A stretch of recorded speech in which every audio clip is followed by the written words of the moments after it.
40 million players are estimated to have played D&D since the late 90s. Imagine riding a wyvern into battle as an oath-sworn paladin to smite evil, but you are only a gnome coming in at 2'6". I've played D&D since 2015 and have taken the role of both player and dungeon master. This role-playing game can stimulate your creative mind and make forever companions on and off your battlefield. Today, we're going into the depths about D&D, or as we call it, Dungeons & Dragons, starting with the player database and where to play. According to Jay Bourbon's IGN article, D&D creators and celebrities explain its recent surge in popularity. 40 million people play D&D. That is more than the populations of Colorado, New Jersey, Washington, Massachusetts, Nevada, Arizona, and Vermont combined. Celebrities who play this game include people like Mike Myers and Marilyn Manson, even Vin Diesel, whose D&D character went on to make the movie The Last Witch Hunter.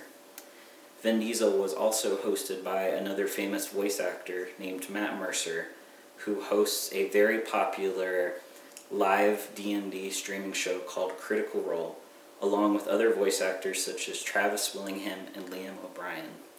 Every Thursday at 7 p.m. Central Time, they play live on YouTube or Twitch. Their sessions can last anywhere from 3 to 6 hours long, and they have gained a massive following, and this has also made a surge of players in the recent years. They even donate to a charity called 826LA, where they help kids stay off the streets by keeping them involved in after-school activities like D&D. So there will never be a lack of players as its popularity continues to rise. You can even go to places like your local game stores, libraries, or after-school activities to play Dungeons & Dragons. And in a time like now, where meeting up isn't possible, you can go online. There are online sites like Roll20, World Anvil, and Kobold Fight Club where you can import characters and even have autofill features, including on-screen 2D dice rolling features and digital sourcing books. Whenever you create your character, you get a sheet. And on the sheet, you fill out customizations about them. In the 5th edition Player's Handbook on Chapter 2, page 17, there are 9 playable races in the standard book, with more source books like Mordecai Kyner's Tome of Foes and Xanathar's Guide to Everything. There are many different people and types of people that you can play, along with 12 classes in the initial book in Chapter 3, page 45, some of them including the Cleric, the Fighter, the Druid, the Barbarian, and the Warlock as some of the most popularly ranked classes in the game. You can spend hours on character creation alone. Perhaps you want to make a half-orc fighter, but you also have a sailor background, so maybe you interpret some type of fighting style with that. Maybe you use scimitars to represent your days as a pirate, or maybe you're a fish hunter and you use tridents and spears instead. In either case, there is a way for you to play those characters. These characters are not just stoic, static characters. You can do things like change their looks, their personalities, their alignments, and even who they follow religiously. There will never be a lack of ways to change your character, and in-game, you can also find that the character changes as you play.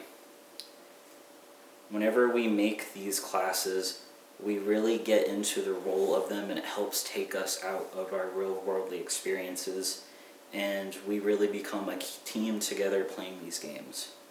While your fighter is busy throwing tridents and trying to keep your friends safe from a orc raiding party, perhaps you have a cleric who is helping protect you as you go.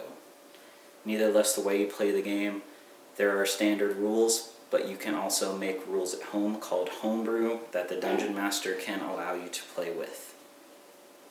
All of this comes down to a random number-generated system played by mostly a 20-sided dice, and is probably the most memorable thing about Dungeons & Dragons.